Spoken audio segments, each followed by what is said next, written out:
Thank you all for joining me today. I'm Alice Eggleston, and I'm excited to review with you the PA pathway to clinical research.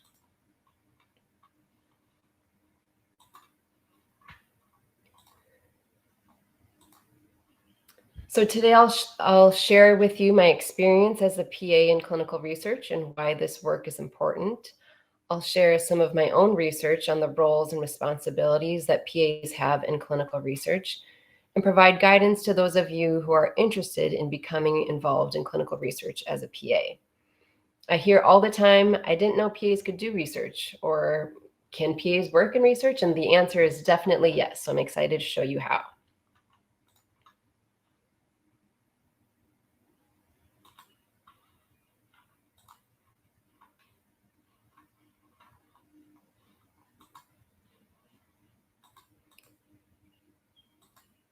So a little bit about me. So prior to PA school, I studied speech pathology and biology.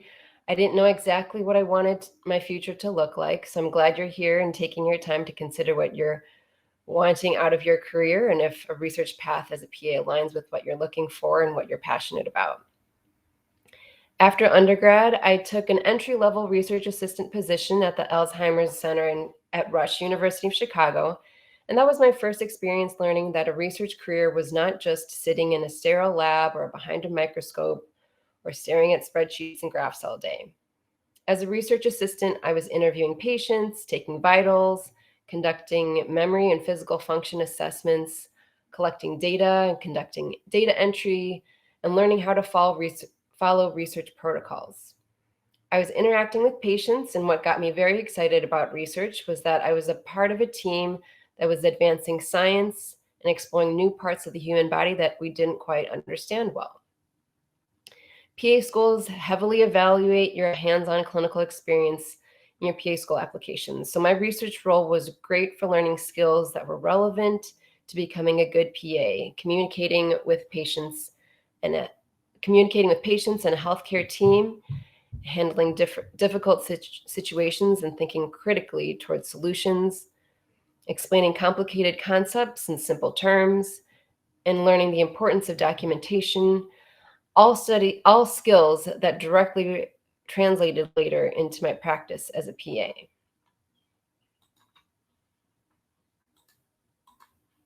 So I enrolled into George Washington University's dual PA and public health program in 2014 with a focus in community-oriented primary care. By then, I knew I wanted to be a primary care clinician, and I decided on a dual degree to broaden my understanding of my work in patient care and how the health of the community impacted the health of my individual patients. I knew that I had research experience, and I wasn't sure if going into research as a PA was going to be in my path, but it was always in the back of my mind. I enjoyed my work as a research assistant and would be interested in looking at a research career as a PA down the road. But my first job out of PA school ended up being at Whitman Walker Health, a community health center in Washington, D.C., with a focus in HIV care. And my role was both as an adult primary care provider and also in the research department. That just happened to be what was open at the time that I applied. My responsibilities on the research side involved overseeing and supporting a team of study coordinators, performing physical exams on patients to determine if they were eligible for enrolling in clinical trials, which in my case were often testing out new HIV drugs. I'd administer study medication and review their lab results and discuss any adverse events and report these events to sponsors.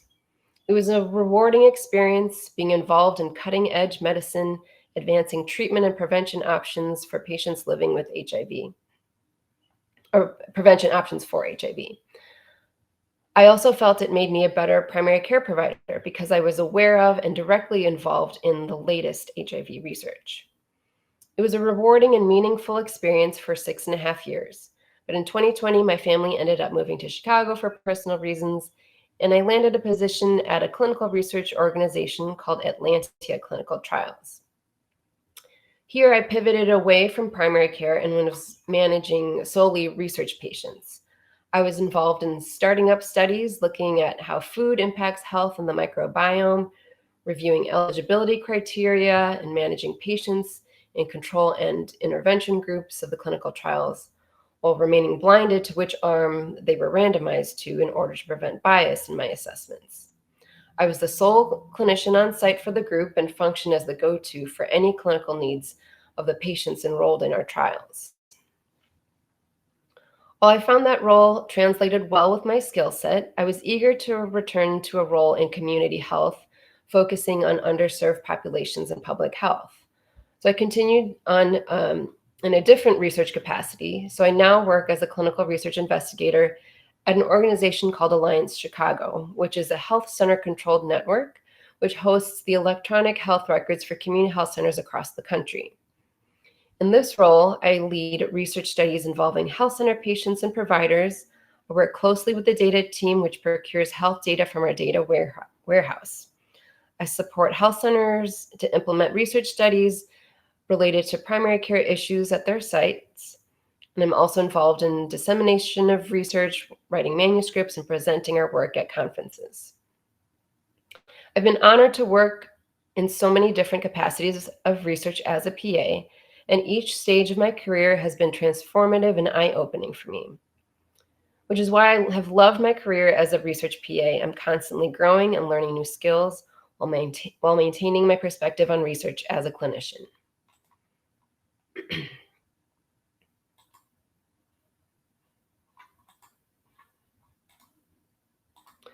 So why do we need PAs in the research setting? Clinical research plays an important role in public health. The clinical trials are essential for the development of new drugs, treatments, or methods in patient care, and we need these trials to make informed decisions with our patients. Medical providers, including PAs, are key in referrals to clinical trials and being a resource for patients considering enrolling in a trial. The clinical research profession needs a diverse, medically trained, and trustworthy workforce to aid in recruiting eligible and diverse study populations.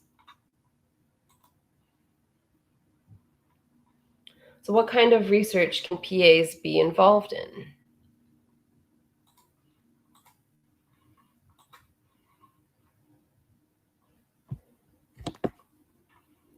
All right. Sorry, my computer is kind of lagging today.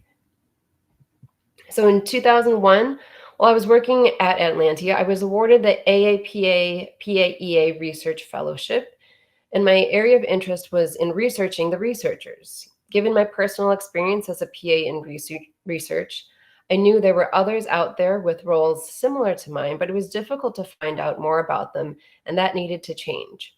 And as a side note, these findings will be published in an upcoming article in JAPA, so please stay tuned. So with the support of the American Academy of PAs, we developed a survey that was distributed to all PAs in February of 2022. The survey contained multiple choice questions asking them about things like their role, responsibilities, opportunities, training, and experience. And at the end of the survey, we invited them to participate in a follow-up survey, which was distributed in July of that year. And then those participants responded to 5 open-ended questions asking them about their motivation for entering research roles, the benefits, disadvantages, barriers, and recommendations. So I'll share some of these findings with you today.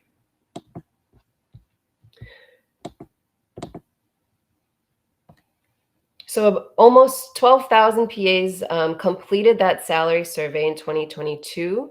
1,063 PAs were eligible for the clinical trials survey based on their response to a question that said, have you had experience in traditional and or decentralized clinical trial research? I won't go into the differences of traditional decentralized clinical trials for this purpose presentation, but happy to answer questions later. And then we had 260 PAs complete the clinical trial survey, and then 30 completed the follow-up open-ended survey. So this is a breakdown of the PAs who completed the clinical trial survey.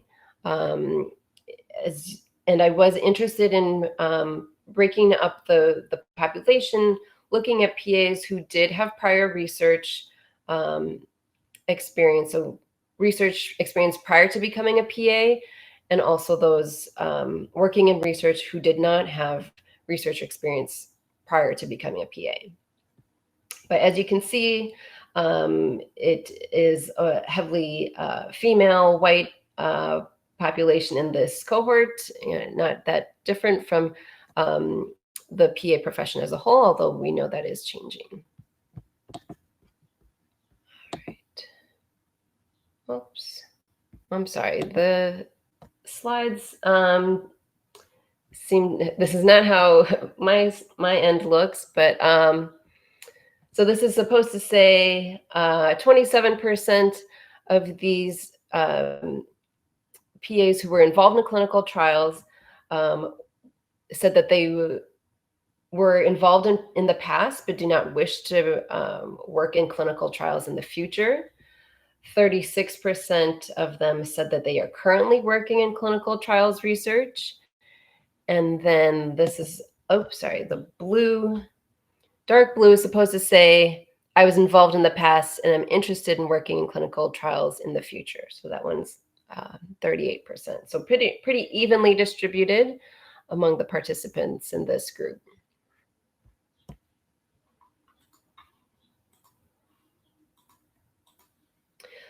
This is a breakdown showing that twice as many PAs without prior research experience were working as a PA, as a research PA, compared to those with prior research experience.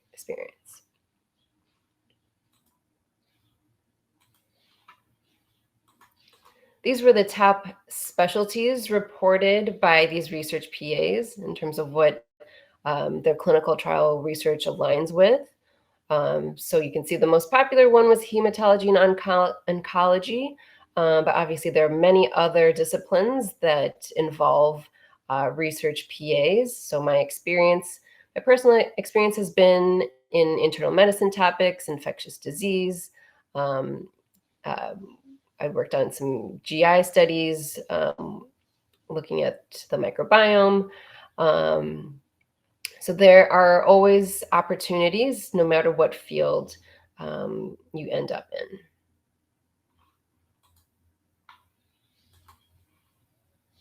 Oh, sorry. These slides also do not reflect how it looks on my end. So I will read these to you. So the responsibilities in clinical trials, so these were multiple choice questions that the PA respondents selected what their responsibilities had been.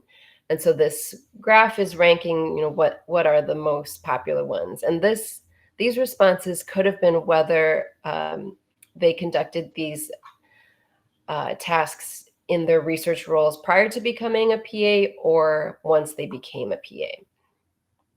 So screening potential trial participants is the top one, and the green represents those with prior research experience, and the blue represents those without prior research experience. So they're involved in screening, and then implementing trial protocols like managing or treating study participants, reviewing medical records was the third one, recruiting and retaining trial participants in research, performing informed consent, then safety reporting, including adverse events and serious adverse events, grading study participants, grading the study participants' adverse events, entering data, managing clinical data, including compiling and reporting, managing clinical research staff, and then less popular, we're presenting and or publishing results and writing or developing protocols.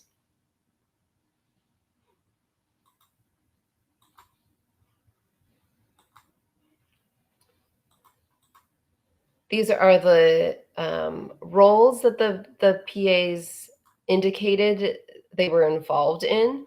And again, they could have answered whether it was before or after becoming a PA.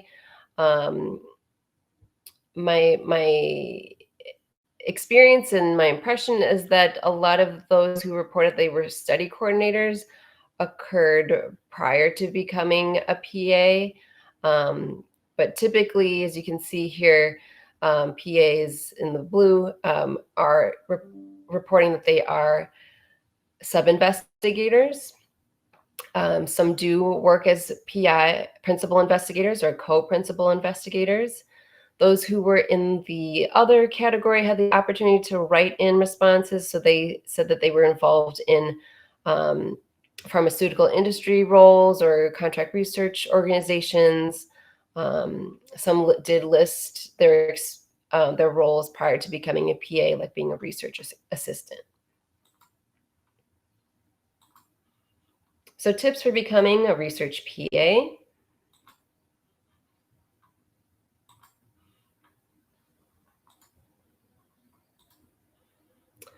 So my recommendations to network early and often. So make a LinkedIn profile and start following the AAPA, PAEA, get connected to other PAs and PA students who are also interested in research. Look into the ACRP, the Association of Clinical Research Professionals. There's always a lot of job postings at all different levels. So, whether you're right out of undergrad or you have a master's in something, they do post a lot of research positions there, as well as the Society of Clinical Research Associates. It's just both of these are just great networks to be a part of as a research professional or as somebody interested in becoming a research professional. If you are considering a research role down the road in your career, consider gaining some entry-level research experience. Typical jobs to search for if you're on Indeed or LinkedIn, clinical research coordinator, research assistant, or research coordinator roles are typically entry-level. You can get these kinds of jobs right out of undergrad, or sometimes they don't even require a bachelor's degree.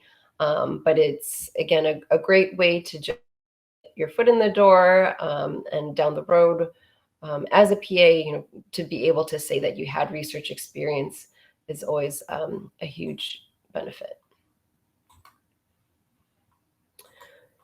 So in those roles, you can learn these research skills that will be important as a research professional. So things like consenting and understanding the ethics of human research, doing things like data collection and data entry. So even if you are not technically in a research role, but gaining experience in other ways by doing some kind of data collection or data entry, those are definitely things to emphasize on your resumes. Working on things like patient recruitment or client recruitment.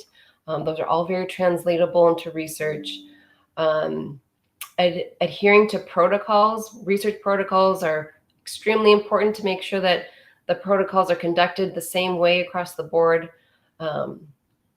But also in research, there are a lot of skills that don't need to come directly from a research job. So things like working on a team, communicating well with your team or with clients and patients, working well to manage your time effectively. Those are all very important skills to gain from any kind of experience you have, and that can translate well into the research environment. Other additional training to consider.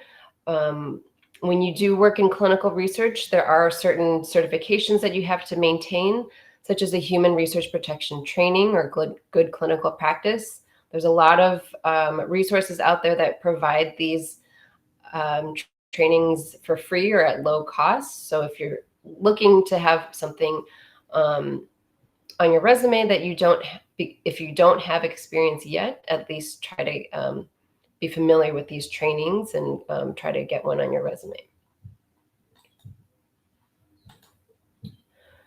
Recommendations. So these are quotes directly from other research PAs. So find good mentors that value you and your work. Another PA said, I think every PA should have some research background and get involved. Someone also said, consider pursuing certifications or additional research related, or additional education related to research. So, you haven't gotten into PA school, but there are dual degree programs.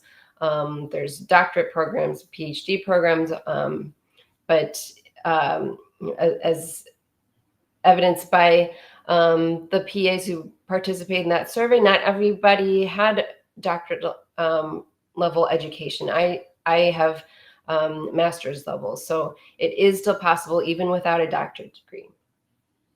Someone else said, identify those around you who are doing research and publishing and offer to help write or perform background research, help write protocols or grants.